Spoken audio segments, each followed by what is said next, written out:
ഓം ശാന്തി.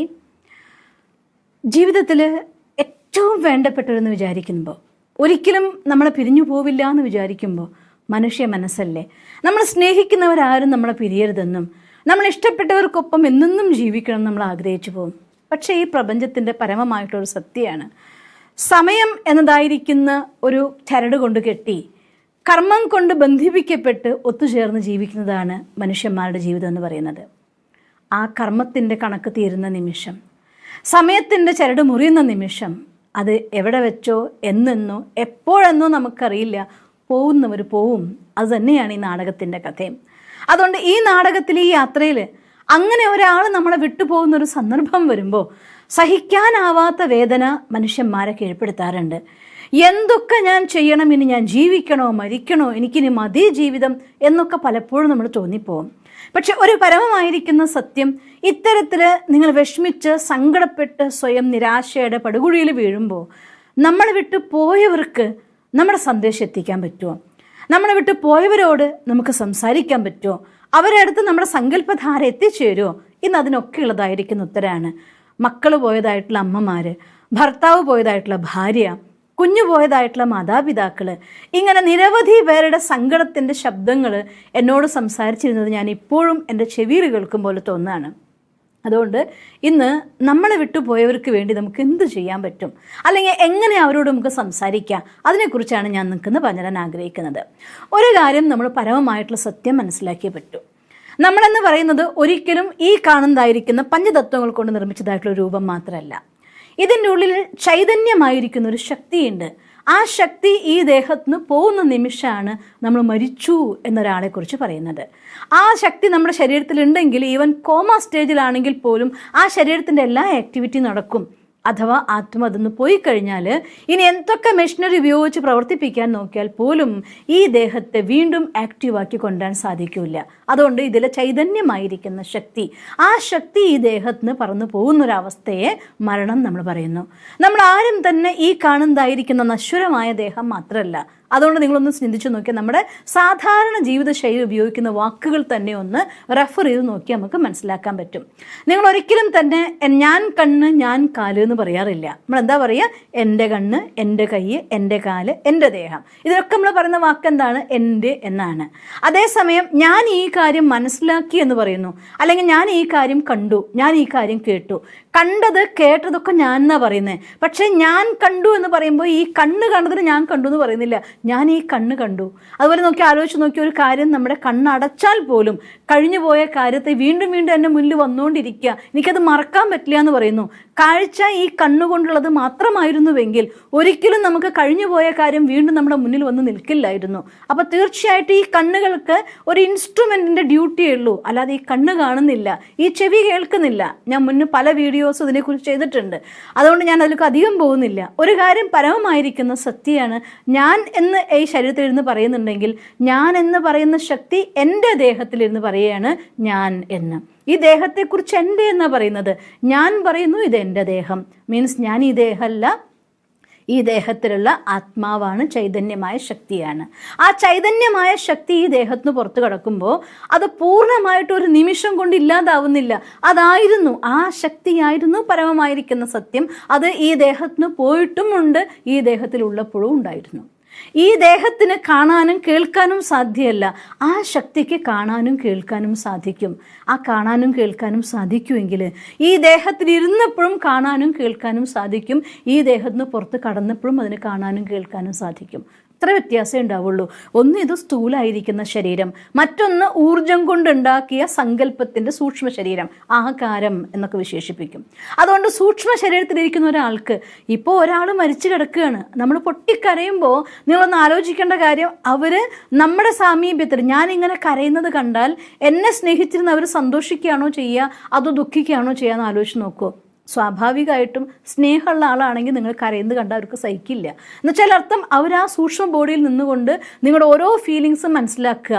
സങ്കടം കൊണ്ട് അകാലത്തിൽ പോയതായിട്ടുള്ള ഒരു ഭർത്താവാണെങ്കിൽ ഭാര്യയും മക്കളും കരയും, എന്തിനാ എന്നെ വിട്ടേച്ച് പോയത്, എന്തുകൊണ്ട് എന്നോട് ഇങ്ങനെ ചെയ്തു എന്നൊക്കെ ചോദിക്കും.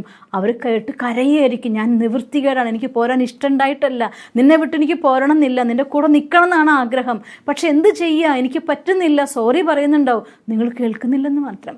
ഈ സട്ടിൽ ബോഡിയിലൂടെ എന്ത് കാര്യത്തിൽ നമ്മൾ പറയുന്നതൊക്കെ അവർക്ക് കേൾക്കാൻ പറ്റും, കാണാൻ പറ്റും, അറിയാൻ പറ്റും. അപ്പോൾ നിങ്ങളൊന്ന് ആലോചിച്ച് നോക്കൂ, ഒരാൾ ദേഹം വിട്ട ശേഷം അവരോട് നമ്മൾ വിഷമിക്കുമ്പോൾ, കരയുമ്പോൾ, അല്ലെങ്കിൽ അവരെ ഓർത്ത് കരയുമ്പോൾ സ്വാഭാവികമായിട്ടും അവരുടെ ഹൃദയം എത്രമാത്രം വിങ്ങുന്നുണ്ടായിരിക്കും. അതുകൊണ്ട് യഥാർത്ഥത്തിൽ ഇത് ഇന്നത്തെ ലോകത്ത് ക്രില്യൻ ക്യാമറ ഉപയോഗിച്ച് കാണുന്നവരുണ്ട്, വരുന്നതും പോകുന്നതും ഒക്കെ പല സാധനങ്ങൾ തന്നെ ഉണ്ട് ഇതൊക്കെ കാണാൻ വേണ്ടിയിട്ട്. ഇത് വെറും ഒരു മിഥ്യയല്ല, ഒരു സങ്കല്പമല്ല, ഇറ്റ് ഈസ് ദ ട്രൂത്ത്. അതുകൊണ്ട് നമ്മളെ ഒരാൾ വിട്ടുപോയി എങ്കിൽ ഒന്ന് ആലോചിച്ച് നോക്കിയാൽ, ഇപ്പോൾ ഫോറിനിലൊരാളാണ്, നമ്മൾ അവിടെ ചെന്നിട്ട് അവർ ചെന്ന് സെറ്റായിട്ടേ ഉള്ളൂ, ചെന്ന് ഇറങ്ങിയിട്ടേ ഉള്ളൂ, ഇവിടെ നമുക്ക് വലിയൊരു രോഗം വന്നു, ആർക്കെങ്കിലും അസുഖമായി, ഹോസ്പിറ്റലിൽ കൊണ്ടുപോയി, ഉടനെ തന്നെ വിളിച്ചിട്ട് നോക്കുക, ഇവരെ ഹോസ്പിറ്റലിൽ കൊണ്ടുപോയി വേഗം വരാൻ പറയുമോ? നമ്മൾ എന്താ ചെയ്യുക? അവിടെ സാരല്ല, അവിടെ നിന്ന് അറിയിച്ചിട്ട് പെട്ടെന്ന് ഇങ്ങോട്ട് വരാനാവില്ല. അതുകൊണ്ട് പറയും, കുഴപ്പമൊന്നുമില്ല മോനെ, ഞാൻ മാനേജ് ചെയ്തോളാം, മോളെ ഞാൻ മാനേജ് ചെയ്തോളാം, നീ അവിടെ വേഗം ചെയ്യ് കാര്യങ്ങളെന്ന് പറയും. അതുപോലെ അവർക്ക് വരാനാവാത്ത സാഹചര്യം ദേഹത്തിലുള്ള ഒരാൾ നമുക്ക് മനസ്സിലാവുന്നില്ലേ? ഇൻ ദ സെയിം വേ ദേഹത്തിൽ ഇല്ലാത്ത ആൾക്കും ആഗ്രഹിച്ചാലും വരാനാവില്ല. ഈവൻ അവരറിയുന്നില്ല, ഇവരറിയുന്നു കൂടിയുണ്ട്. അപ്പം മനസ്സിൻ്റെ ഭാഷയിൽ സംസാരിക്കുക. എനിക്ക് നിങ്ങൾ എന്നെ വിട്ടു പോയി എന്നറിയാം, പക്ഷേ പോയിട്ടില്ല, നിങ്ങൾക്ക് എൻ്റെ സാമീപ്യം, നിങ്ങളുടെ സാമീപ്യം ഇവിടെ ഉണ്ടാവും എന്ന് എനിക്കറിയാം. പക്ഷേ എന്ത് ചെയ്യാം, നമുക്ക് ഇത് ഇങ്ങനെയാണ് ഈ നാടകത്തിലെ ഭാഗം. അതുകൊണ്ട് നിങ്ങളൊരു കാര്യം ചെയ്യും, ഇത്ര കാലം എനിക്ക് തന്നതിനൊക്കെ ഒരുപാട് താങ്ക്സ്. ഇനിയൊരു ജീവിതം സന്തോഷമായിട്ട് ഇങ്ങനെ ഞങ്ങളുടെ കൂടെ കിടന്ന് വിഷമിക്കരുത്, പോയി വേഗം ഒരു റീബർത്തിലേക്ക് പോയിക്കോളൂ. പുതിയ മാതാവിൻ്റെ പിതാവിൻ്റെ കൂടെ, പുതിയ അച്ഛനമ്മമാരുടെ കൂടെ പുതിയൊരു തുടക്കം അത് നിങ്ങൾക്കും കിട്ടട്ടെ എന്ന് പറഞ്ഞുകൊണ്ട് അവരോട് സംസാരിക്കൂ. വിഷമമുണ്ടാവും നമുക്ക്, പക്ഷെ എന്നാലും നമ്മുടെ ഫീലിങ്സിനെ, ഇമോഷൻസിനെ കൺട്രോൾ ചെയ്തുകൊണ്ട് ആ ആത്മാവിനെ ആശ്വസിപ്പിക്കാൻ നമുക്ക് സാധിച്ചാൽ സമാധാനമായിട്ട് അവർക്കും നിങ്ങൾ എങ്ങനെയാണോ പറ്റാതെ വരുമ്പോൾ സാരല്ലേ, വിഷമിക്കല്ലേ, ഞാൻ ചെയ്തോളാം എന്ന് പറഞ്ഞ് അവർക്ക് ശക്തി പകരുന്നത് ഇൻ ദ സെയിം വേ ഇനി അവരെ കൊണ്ട് പറ്റില്ല എന്നുള്ളത് സത്യം. അതുകൊണ്ട് തന്നെ അവർക്ക് ആ മനസ്സിന് ശാന്തിയും ശക്തിയും കൊടുക്കൂ. അവരലഞ്ഞു നടക്കാതെ പാവം പുതിയൊരു റീബർത്തിലേക്ക് പോകാനുള്ള മനസ്സ് കാണിക്കട്ടെ, അതിനുള്ളൊരു ശക്തി പകർന്നു കൊടുക്കണം, പ്രാർത്ഥിക്കണം അവർക്ക് വേണ്ടി. അതുകൊണ്ട് ആരെങ്കിലും മരിച്ചാൽ ഒരിക്കലും അവർക്ക് വേണ്ടി കരയല്ല വേണ്ടത്. നിങ്ങൾ ഈ രീതിയിൽ സംസാരിച്ചാൽ അവർ റീബർത്തിൽ പോകും വരേണ്ടതായിട്ടുള്ള സമയം. ഞാൻ കേട്ടിട്ടുണ്ട്, ചിലർ 13 ദിവസം കൊണ്ട് പോകും, ചിലർ 12 ദിവസം കൊണ്ട് പോകും. അത് എത്ര സമയം ആയിക്കോട്ടെ, ഓരോരുത്തർ അവരവർ കാർമിക് അക്കൗണ്ട് അനുസരിച്ചുള്ള സമയത്തിൽ പോട്ടെ. പക്ഷേ അവർ പോയി കഴിഞ്ഞാൽ പോലും, ഈവൻ ഒരു കുഞ്ഞ് ഒരു ഗർഭത്തിലേക്ക് പ്രവേശിക്കുന്ന നിമിഷം, അതിനെ സംബന്ധിച്ചിടത്തോളം ആ മാതാവും ആ പിതാവും ആ ഫാമിലി അവൻ്റെ ആവുന്നില്ല, അല്ലെങ്കിൽ അവരുടെ ആവുന്നില്ല. അവരുടെ മനസ്സിൽ അപ്പോഴും റീബർത്തിലെ മുജ്ജന്മത്തിൻ്റെ ആ ഓർമ്മകളാണ്, പാസ്റ്റ് ബർത്തിലെ മെമ്മറീസ് ആണ്. ആ വിട്ടുപോയത്, ആ നഷ്ടങ്ങൾ, ആ ഫീലിങ്സ്. കാരണം ഇവിടെ ഇണങ്ങിയിട്ടില്ല. നമ്മൾ പുതുതായിട്ടൊരു സ്ഥലത്ത് പോയിട്ടൊരു വീട്ടിൽ ചെന്ന് കയറി നമുക്ക് താമസമൊക്കെ ഒരുക്കി എല്ലാ കംഫർട്ടൊക്കെ തന്നു, പക്ഷേ അവിടെ നമ്മളോട് സ്നേഹത്തോടെ മിണ്ടാൻ സംസാരിക്കാൻ ആരും ഇല്ലെങ്കിൽ നമ്മൾ പോകുന്ന വീട്ടിലെ ആളുകളെ, അവരുടെ സ്നേഹം, അവരുടെ കെയറിങ്, അവർക്കൊപ്പം നമ്മൾ സ്പെൻഡ് ചെയ്ത മൊമെൻറ്റ്സ്, അത് നമ്മളെ ആകർഷിച്ചുകൊണ്ടിരിക്കും. ഇൻ ദ സെയിം വേ നമ്മുടെ ജീവിതത്തിലും അതെ, ആ ആത്മാവിനെ സംബന്ധിച്ച് അവിടെ കിട്ടാൻ തുടങ്ങിയിട്ടില്ല, നിങ്ങളുടെ ഓർമ്മയായിരിക്കും ഉണ്ടായിരിക്കുക. അതുകൊണ്ട് അതൊരു ഊർജ്ജമാണെങ്കിൽ നമ്മളൊരു ഊർജ്ജമാണ്. ഊർജ്ജത്തിൽ നിന്ന് ഊർജ്ജത്തിലേക്ക് എനർജി നമുക്ക് സെൻഡ് ചെയ്യാൻ പറ്റും. അതുകൊണ്ട് ഒരാൾ മരിച്ചു പോയി കഴിഞ്ഞ ശേഷം എന്തുകൊണ്ടാണ് ഒരു വർഷം വരെയുള്ള സമയം അവർക്ക് വേണ്ടി പ്രാർത്ഥിക്കുക, ഒരു വർഷം കഴിഞ്ഞിട്ട് ആഘോഷം എന്നൊക്കെ റീസൺ എന്തുകൊണ്ടാണ്? അവരെ സ്മരിക്കുമ്പോൾ, നമ്മൾ അവരുടെ ഓർമ്മയിൽ അവർക്ക് വേണ്ടി പ്രാർത്ഥിക്കുമ്പോൾ, ഈവൻ ആ ആത്മഗർഭത്തിൽ കിടന്നുകൊണ്ട് തൻ്റെ ശിക്ഷകളെ സാക്ഷാത്കാരം കണ്ട് കരയുകയാണെങ്കിൽ പോലും ഈ വൈബ്രേഷൻസ് അവർക്ക് പോയി ടച്ച് ആവും. നിങ്ങൾ അവർക്ക് വേണ്ടി പ്രാർത്ഥിക്കുമ്പോൾ, നിങ്ങൾ അവർ നമുക്ക് തന്നതായിരിക്കുന്ന നല്ല കാര്യങ്ങൾ ഓർത്ത് അവരോട് താങ്ക്സ് പറയുമ്പോൾ, ആ പോസിറ്റീവ് എനർജി ആത്മാവിനുള്ളിൽ പോയിട്ട് ടച്ച് ആവും. ഈവൻ ഗർഭസ്ഥ ശിശുവിന് ഒരു വലിയ ആശ്വാസമാണ് അവരുടെ മുജ്ജന്മത്തിലെ ആളുകളുടെ പ്രാർത്ഥന എന്ന് പറയുന്നത്. ആ ജന്മത്തിലെ മാതാപിതാക്കളുടെയും മുജ്ജന്മത്തിലെ ആത്മാക്കളുടെയും സൂക്ഷ്മമായിരിക്കുന്ന വൈബ്രേഷൻസ് ക്യാച്ച് ചെയ്തുകൊണ്ട് കഴിയുന്ന ഒരു സമയമാണ് 6 മാസ കാലഘട്ടം, അല്ലെങ്കിൽ 5 മാസ കാലഘട്ടം അമ്മയുടെ ഗർഭത്തിൽ കഴിയുന്ന സമയം. ആ സമയത്ത് നമ്മളെ ഓർത്ത് നമുക്ക് വേണ്ടി പ്രാർത്ഥിക്കാൻ ഒരു കൂട്ടം ആളുകൾ ഉണ്ടെങ്കിൽ അതിനോളം പുണ്യം നമുക്ക് മറ്റൊന്നും കിട്ടാനുണ്ടാവില്ല. അതുകൊണ്ട് നമ്മളെ വിട്ടുപോയവർ ആര് തന്നെയാണെങ്കിലും നിങ്ങൾക്ക് അവരോട് വൈബ്രേഷൻ്റെ മാധ്യമത്തിലൂടെ സംസാരിക്കാം, കമ്മ്യൂണിക്കേഷൻ ചെയ്യാം. അതുകൊണ്ട് അവർ നമ്മളെ വിട്ടുപോയി എന്ന് കരഞ്ഞിരിക്കുമ്പോൾ നിങ്ങൾ അവരെ ദുഃഖത്തിൻ്റെ നെഗറ്റീവ് വൈബ്രേഷൻ കൊണ്ട് കഷ്ടപ്പെടുത്തുകയാണ്. അതേസമയം അവരെ ഓർത്ത് അവർക്ക് വേണ്ടി പ്രാർത്ഥിക്കുമ്പോൾ പോസിറ്റീവ് വൈബ്രേഷൻ കൊണ്ട് അവർക്ക് സുഖം കൊടുക്കുകയാണ്. അതുകൊണ്ട് നമ്മളെ വിട്ടുപോയവർക്ക് വേണ്ടി നമുക്ക് ചെയ്യാം.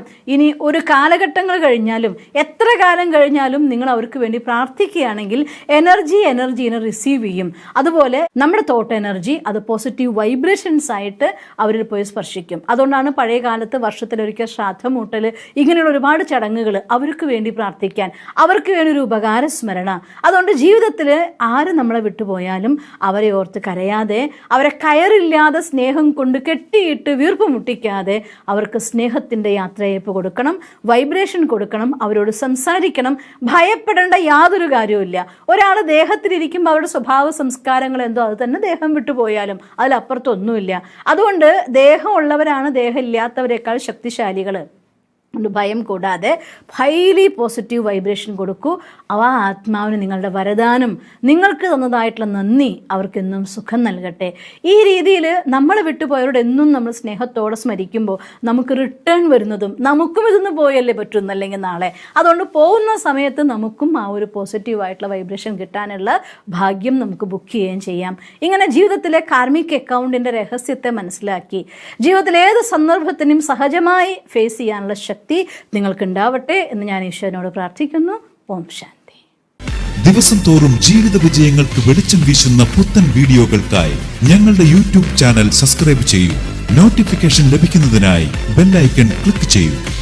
ഒപ്പം ഞങ്ങളുടെ ഫേസ്ബുക്ക്, ട്വിറ്റർ, ഇൻസ്റ്റാഗ്രാം പേജുകൾ ഫോളോ ചെയ്യൂ. നന്ദി.